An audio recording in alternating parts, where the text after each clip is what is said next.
the thing that was so powerful for me was to have the privilege of supporting social movements where what they wanted was, a different world where they weren't going to be at the bottom of the ladder.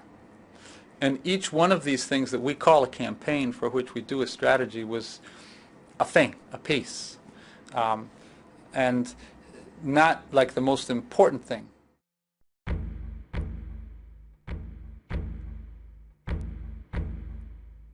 So there was this overarching thing that was more important. How are we building power here in society? How do we mobilize so that we're moving forward?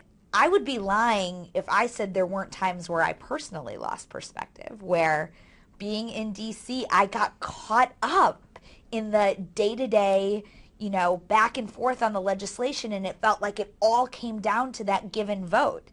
And to call Candy Mossett, who works with the Indigenous Environmental Network in North Dakota, who would actually be questioning me as to whether or not it was worth the resources in the first place, to be focusing all our effort on a broken political process. I mean, at times, Candy and I would have such intense fights, but I am a better person and activist, and Energy Action Coalition and the Youth Climate Movement has sustained itself and weathered all of those storms because we were willing to have those fights and those arguments and push one another on that. The problem isn't globalization. There's always this movement of people, things, ideas.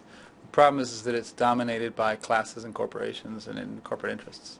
And so when you say globalization but you don't say corporate driven or something like that, you're hiding more than you're revealing about what's actually going on.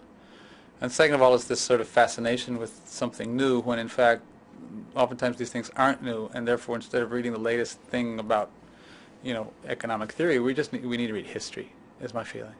At every meeting, I can understand these are good people with, wonderful relationships with parents and brothers and sisters and spouses and kids.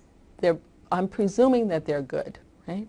The key for me is trying to be able to kind of broach the power piece, right? And I don't really mean like huge power. I'm just talking about the opportunities that they have to really shift and bring the next level of integrity to whatever it is they're doing.